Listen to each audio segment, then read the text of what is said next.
everyone, I'm Jane Hanlon, the Mortgage Club Manager for AdviseWise, and welcome to today's Ask Jane. I'm not alone, I'm here to introduce Russ. Over you go, Russ. Good morning, thank you, Jane. My name's Russell White. I work on the AdviseWise platform support desk alongside Jane, here for any other technical queries, or if ever Jane's on the phone, I'm here, I work alongside her. We have a selection of the most 12 frequently asked questions, which I'm going to be running through with Jane this morning. Ready for me to start the first question, Jane? Yes, please. Okay, first one we have, who will lend on a grade 2 listed building? Well, in actual fact, most will consider it. It tends to be on a referral basis, with the exception of Hodge not preferring them anymore. If it's just grade 2, then if it's just grade 2 with nothing unusual about the construction, then they're normally fine. If you happen to have a grade 2 star, which means it's more important, then you've only got the likes of possibly Aviva and Canada Life. With grade 1s, they are very difficult to place because it's not only the outside that's of interest, it's the internal, and you can't do anything without getting permission from the listed buildings whenever you want to do something, even like painting a colour.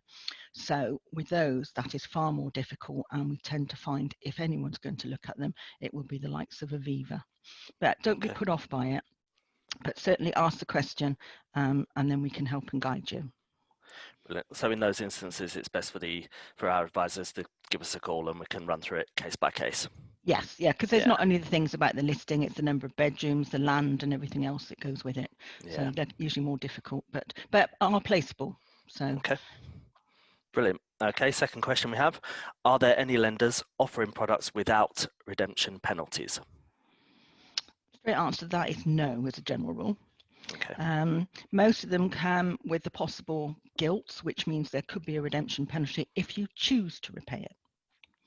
Okay. Or you've got the likes of fixed early redemption penalties, just like you have with normal mortgages. However, you don't pay those if you die or go into long-term care, because obviously that's from the Equity Release Council, that's a guarantee. You've also got other features with some of the products like downsizing. So if, for example, you wanted to downsize after 5 years, there's a number of lenders that will look at waiving the redemption penalty straight away, or others will look at waiving it should the new property not fit their criteria. Okay. You've also got the 2B1. So if you've got a joint application, and this is what a lot of advisors miss actually, and one unfortunately dies or one goes into care, that means the survivor has a 3-year window where they can redeem the mortgage without penalty. It may well be they've got a life policy, it may be they want to move, or it may be that they've just inherited money from other sources or won on the lottery, for all we know, but they can repay it without redemption penalties. So it's not always the case that they are payable, so it's worth checking. Okay, brilliant, thank you. Third question we have: if porting the mortgage, do I still get paid again? Unfortunately, no. Right. The advice, whoever did the initial mortgage will get paid, and the payment can be made up of the lump sum, and in some cases, if you've got a reserve, some of them pay up front and some of them pay on the drip. However, when you're porting a mortgage, no advice needs to be given. In actual fact, it can all be done with the lender. Yep. And the client can liaise with the lender to port the mortgage across. They will require solicitors and solicitors' fees to do that. And as long as the porting across is acceptable to the lender, then there needs to be no other issue to include the advisor. However, I do actually recommend, because the rates have changed so much over the years, that the advisor, if he is contacted by the client, actually looks to consider doing a rebroke. And this is a real opportunity because it means you can actually rebroke a case. Because interest rates a few years ago were in the 6%. We're now looking at interest rates in the 3%. So whilst there might be a redemption penalty payable, however, this may be offset by the lower interest rate over a period of time. So the key thing you've got to look therefore, will they live long enough to be able to get the benefit of any redemption penalties? Yeah. Okay, that leads us on nicely into the next question then, which is the cheapest rate always the best? The answer is no. Everybody thinks cheapest is best, but in actual fact, we've noticed with some of the product designs that if you look at the cashbacks that are available and reduce the initial loan size, you may go into a different category. And as we know, we've got the colours with legal and general, we've got the numbers with just. So do have a look, and we've got the middies and the maxes and the pluses. So sometimes when you've got a cashback, it doesn't look always visible, but in actual fact, you can have a lower rate of interest on a lower amount and use the cashback to top up to meet the required needs. And therefore, you're saving more money for your estate. So it's worth looking at, and it should be taken into account. So when you're doing your research, it might be a good idea to actually put the full amount in that you want, see what total owed, and then work backwards. If you worked at the 5% cashback, reduce the loan size and redo your research. Yeah. You'll find then if it is of benefit or not.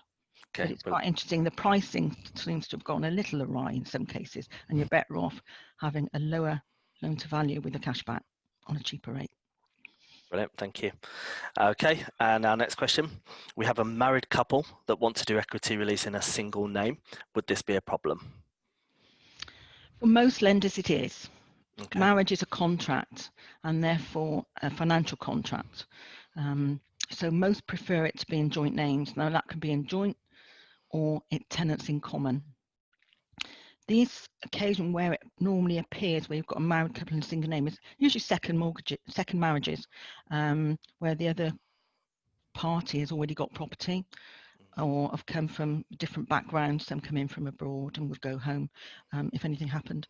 But Canada Life are one of the few that will look at doing it, even if you take a name off at the same time simultaneously, at doing it as a single name, possibly to get the loan amount. Pure will also look at it if the other party is below the minimum age. So there is some scope there. What we say at the club, it's not something we would recommend, because we don't recommend anyway. However, we would draw the attention to the advisor that the other occupier would have to sign a waiver of occupancy, get separate legal advice. We always recommend as well some life cover if that's possible. The life cover would protect in the event of the married person who's the property name in, if the life cover paid out on death. Yeah. And we also suggest that they perhaps make some form of interest payments to stop the debt increasing, because the last thing you want is obviously the survivor that's not named on the title to be made homeless. And that's what a lot of the lenders don't like, that they don't want to be drawn through the press. So there is ways around it. Again, just give us a quick call. We can help and guide you if you need it. Thank you. Sixth question. We have a property with an annex attached and the son lives in the annex. Can you still release equity on that? You can. More lenders are getting more in tune with the sort of larger properties with annexes or conversions over the garages and all sorts of things. So most, if it's family, is fine. They again would have to sign a waiver of occupancy. Yeah. And we've got the likes of Aviva, Legal in General, Pure and Canada Life certainly embrace that sort of arrangement. The problem comes if you've got a lodger. A lot of them don't particularly like lodgers. And some of them don't like, or most of them don't like tenants. So if it's a lodger and tenant, give us a quick call. We can still place the cases, but it is limited where that can be placed.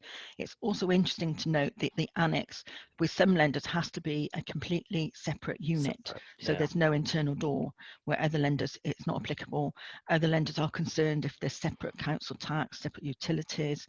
So there's a whole sort of few questions that need to be asked. And then once you've got the information, we will be able to help you place that case towards one or more lender. Okay, brilliant. Next question. Can I use equity release to purchase my right to buy? Unfortunately, no. Okay. The reason is that the local authorities want to register a second charge against the property over a 3, 5 or even a 10-year window we had the other day at the club. So most lenders will not allow a second charge. One lender that will possibly consider it is just requirement, but they will not lend in the circumstances of a right to buy, because obviously the council have the right to have the property back within that window under the right to buy scheme. What we normally suggest is perhaps there's members in the family that can help by raising money, possibly, brothers, sisters, and whatever. Yeah. And then by that way, perhaps doing a family loan, and then the point that the charge from the local authority is dropped of the discounted period, then you can look to remortgage it then. We do have lenders that are quite happy to lend on the local authority houses. Minimum valuations do occur with some of them though, that's the only thing to watch. Thank you. Next question. Will any lenders accept a client with adverse credit? Yes.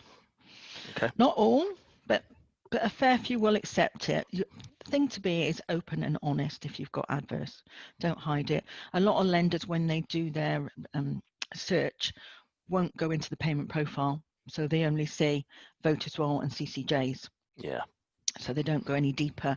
Other lenders will go deeper, but there is a lender that will always take a case with adverse, providing that any debt management plan or an IVA is settled at completion and any CCJ.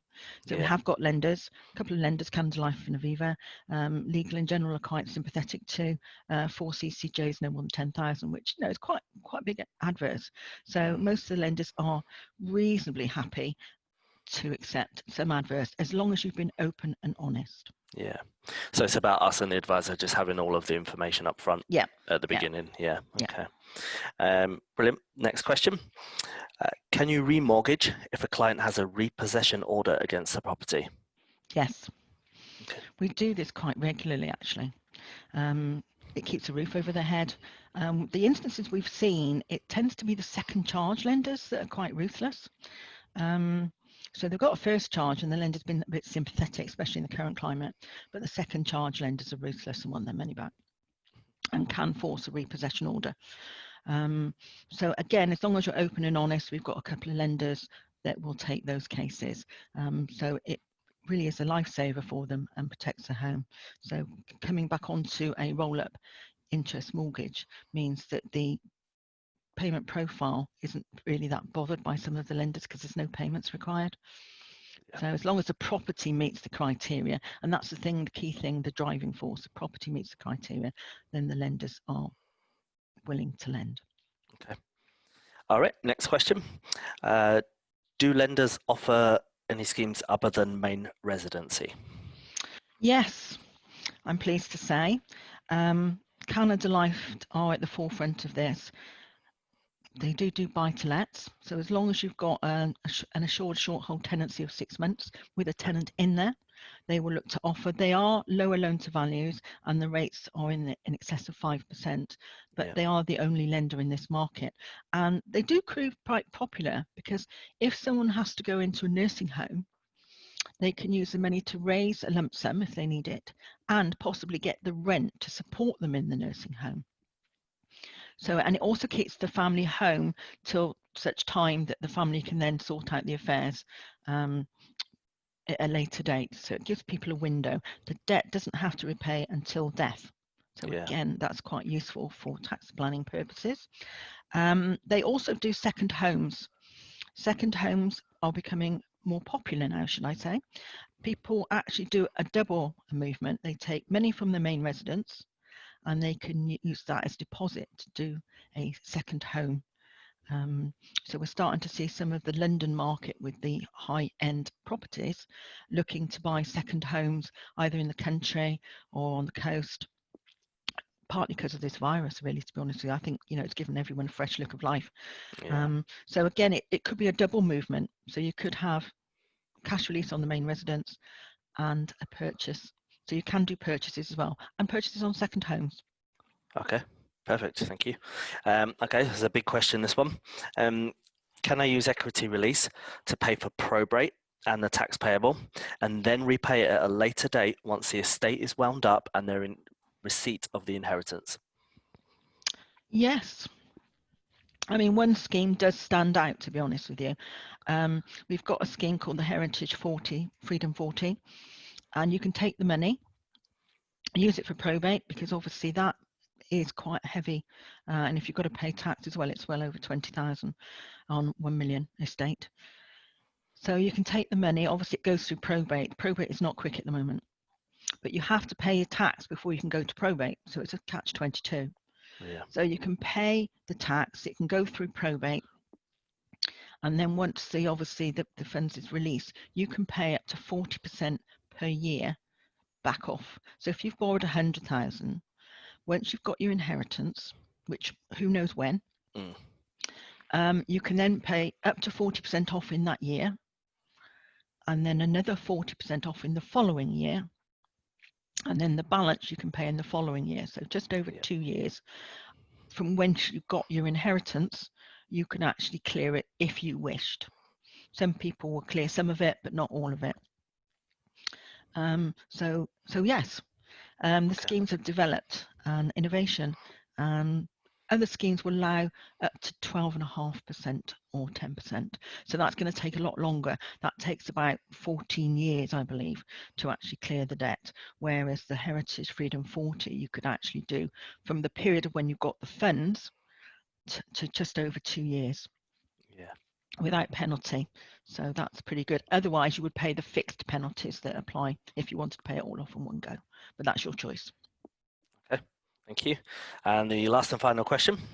I have a joint application with a husband acting as lasting power of attorney for his wife. Is this okay? Unfortunately not. We see so many of these cases. I don't know what happened years ago when the solicitors were writing LPAs, but they only ever seemed to put one party on, which was the spouse. Normally, in the current climate, LPAs are done where there's usually several more people that can act. So yes, it would be the spouse, then it might go to the children or a family solicitor or a friend. And normally they're written in 2 or 3 names. The basic bottom line is the husband cannot sign twice. So he can't sign for himself and he can't sign for his wife that obviously hasn't got mental capacity, which is why he's having to use it. So therefore, in this case, if they haven't got another person named on the lasting power of attorney, it would have to go to the courts for deputyship. Now that takes quite a lot of time, a long time, and it's not cheap. I'm told it's about £1,800, and it has to be very specific. So you really do actually need quite often a solicitor to draft what you need to take to court. Okay. So there we are. Brilliant. Okay, thank you, Jane. Now that's all of the questions for today. Good. Well, thanks for your time, Russ, and for joining us today, and we'll see you again soon. We welcome your questions. Please submit via advisewise.com on our Upskill page and press the button to submit, or simply give us a call. We thank you for your time. I hope you enjoyed the questions, and we'll be doing more sessions like this with the questions that we get on the desk. In the meantime, I hope you enjoyed the platform. Take care. Thank you. Bye-bye. Thank you.